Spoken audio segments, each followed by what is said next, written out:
Hello everyone, my self Shweta.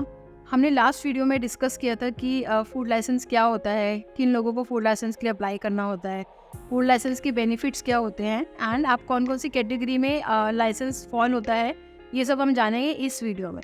सो हम video को start करते हैं। फूड बेसिकली जो लाइसेंस होता है उसका जो ये है वो 3 कैटेगरी में बेसिकली कैटेगराइज किया गया है। फर्स्ट होता है बेसिक रजिस्ट्रेशन। बेसिक रजिस्ट्रेशन उन लोगों को चाहिए होता है जहाँ पे आप बहुत स्मॉल बिजनेस कर रहे हैं, पेटी बिजनेसेस जहाँ पे कर रहे हैं, जहाँ पे मेनली ऐसा नहीं है कि आपने बिजनेस शुरू किया है उनको हम पेटी बिजनेस कहते हैं। पेटी बिजनेस होता है टाइप ऑफ बिजनेस। सपोज आप कोई भी शॉपकीपर हैं या फिर आप कोई भी वेंडर हैं, हॉकर हैं, या आप किसी भी तरीके का स्मॉल रिटेल बिजनेस कर रहे हैं, ऑनलाइन कुछ भी सेल कर रहे हैं, ये सब बिल्कुल जो स्मॉल लेवल पे बिजनेस होते हैं उन लोगों को बेसिक रजिस्ट्रेशन के लिए अप्लाई करना होता है। बेसिक रजिस्ट्रेशन की सेकंड मोस्ट इम्पॉर्टेंट रिक्वायरमेंट होती है कि आपका जो भी टर्नओवर है, अगर आप बिजनेस शुरू कर चुके हैं तो आपको ईयरली टर्नओवर आपका 12 लाख होना चाहिए, या एक्सपेक्टेड अगर आपको लगता है कि आपकी मंथली सेल्स इस तरीके से होगा कि आपका जो टोटल ईयर का जो भी टर्नओवर है it should be expected to be under 12 lakhs, तो आपको सेम लाइसेंस के लिए ये आपको अप्लाई करना होता है। बाकी सपोज आप किसी भी इस तरीके के प्रोडक्शन बिजनेस में, जहाँ पे से फॉर एग्जांपल आप मिल्क या मिल्क प्रोडक्ट्स का बिजनेस कर रहे हैं, तो वहाँ पे आपका जो डेली का जो प्रोडक्शन है that should be 100 litres per day का कंजम्पशन अगर आपका आ रहा है, तो आपको सेम लाइसेंस बेसिक लाइसेंस में ही आप अप्लाई कर सकते हैं। सेम अगर आप स्लॉटरिंग हाउस है या फिर मीट बिजनेस कर रहे हैं, तो आपका जो भी वेट है वो पर केजी मतलब पर डेली का जो वेट है वो आपका 1000 केजी की अराउंड ही आपका ये होना चाहिए। तो ये सब कैटेगरीज होते हैं जहाँ पे आप स्मॉल बिजनेस करें और आप बेसिक लाइसेंस के लिए अप्लाई कर सकते हैं। इसके बाद हम बात करेंगे स्टेट लाइसेंस के लिए। स्टेट लाइसेंस थोड़ा सा और ऊपर अगर हम बिजनेस कर रहे हैं, मतलब कैटेगरीज उसमें सेम हो सकती है। ऐसा नहीं है कि कोई भी रिटेलर है बिजनेस का वो स्टेट लाइसेंस के लिए अप्लाई नहीं कर सकता, बट उसका जो बिजनेस का बेस है वो थोड़ा सा ज़्यादा है। उसका जो टर्नओवर है, फर्स्ट पॉइंट आएगा टर्नओवर का। अगर आपका टर्नओवर मान लीजिए 12 लाख से एक्सीड हो रहा है और वो अप टू 20 करोड़ जा रहा है, आप स्टेट टू स्टेट डील करते हैं, आपका जो भी प्रोडक्शन है आइटम्स का वो पूरा पैन इंडिया सपोज डिस्ट्रीब्यूट हो रहा है, तो आप स्टेट लाइसेंस के लिए अप्लाई कर सकते हैं। बट आपका जो टर्नओवर है वो 20 मतलब 20 करोड़ के अंडर ही होना चाहिए। और बाकी अलग अलग कैटेगरी से होटल्स हैं, रेस्टोरेंट्स हैं, मोटल्स हैं, ये सब सेम आप सेम कैटेगरी में अप्लाई कर सकते हैं।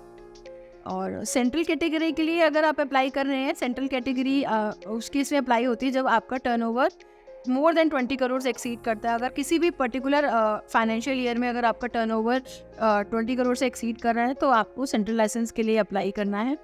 और सेंट्रल लाइसेंस से पर्टिकुलरली अगर आपका जो बिज़नेस है वो इम्पोर्ट एंड एक्सपोर्ट कैटेगरी का है, या फिर आप कोई भी प्रोडक्ट किसी और थर्ड पार्टी से परचेज़ कर रहे हैं और उसमें प्रॉपर अपनी रीलेबलिंग, रीपैकिंग और प्रॉपर ब्रांडिंग करके अगर सेल कर रहे हैं, तभी आप इन सब केसेस में भी सेंट्रल लाइसेंस के लिए ही अप्लाई करते हैं। तो और बाकी जो इनके डॉक्यूमेंटेशन होते हैं, डॉक्यूमेंटेशन बहुत कॉमन डॉक्यूमेंट्स हैं, वो मैं आपको शेयर कर देती हूँ। बेसिक रजिस्ट्रेशन के लिए अगर आप अप्लाई कर रहे हैं, तो जो डॉक्यूमेंट्स आपके चाहिए होते हैं, जो भी प्रोप्राइटर है बिजनेस का, उनका आधार कार्ड, पैन कार्ड, फ़ोटो, ये आपको चाहिए होता है। अगर आप कोई भी अगर आपकी पार्टनरशिप फर्म है या फिर अगर आपकी कंपनी है, तो आपको जो डॉक्यूमेंट लगाना है वो कंपनी का पार्टनरशिप डीड लगाना है या फिर सर्टिफिकेट ऑफ इनकॉर्पोरेशन लगाना है। जो भी केस होगा उसके अकॉर्डिंगली आपका डॉक्यूमेंट अटैच होगा। एड्रेस प्रूफ के लिए जो आपका डॉक्यूमेंट अटैच होगा वो इलेक्ट्रिसिटी बिल अटैच होगा, जो भी रिसेंट इलेक्ट्रिसिटी बिल जनरेट हुआ होगा, जिस प्रेमिस से आप बिजनेस करेंगे वहाँ का आपको वो बिल चाहिए होगा। अगर आपकी रेंटेड प्रॉपर्टी है तो आपको साथ में रेंट एग्रीमेंट लगाना होगा। ये वाले जो डॉक्यूमेंट्स हैं ये बेसिक रजिस्ट्रेशन मतलब ये तीनों में ही अप्लाई होते हैं, चाहे आप किसी भी कैटेगरी में लगा रहे हैं, बट ये वाले डॉक्यूमेंट्स इनफ होते हैं अगर आप बेसिक रजिस्ट्रेशन के लिए अप्लाई कर रहे हैं। इन डॉक्यूमेंट्स के साथ अगर आप स्टेट लाइसेंस के लिए अप्लाई कर रहे हैं, तो जो डॉक्यूमेंट्स इसमें ऐड हो जाएंगे वो आप जहाँ से बिजनेस, सपोज आपका रेस्टोरेंट है तो आपको वहाँ का लेआउट प्लान आपको शेयर करना होगा। अगर क्योंकि आपके बिजनेस में हो सकता है कि वाटर कंजम्पशन हो रहा है, तो आपको वाटर रिपोर्ट अटैच करनी होगी। और बाकी साथ में जो भी आपके इक्विपमेंट्स यूज़ हो रहे हैं, छोटे छोटे इक्विपमेंट्स, आपका फ्रिज यूज़ हो रहा है, आप माइक्रोवेव यूज़ कर रहे हैं या फिर कटिंग के लिए मशीन्स यूज़ कर रहे हैं, वो सब इक्विपमेंट्स में आते हैं। तो उसकी पूरी डिटेल्स और लिस्टिंग चाहिए होती है कि कितना आपका उसमें क्वांटिटी कितना है उसका, और आपका किस तरीके से आप उसको मतलब पूरी डिटेल आपको मेंटेन करके वो सबमिट करनी होती है।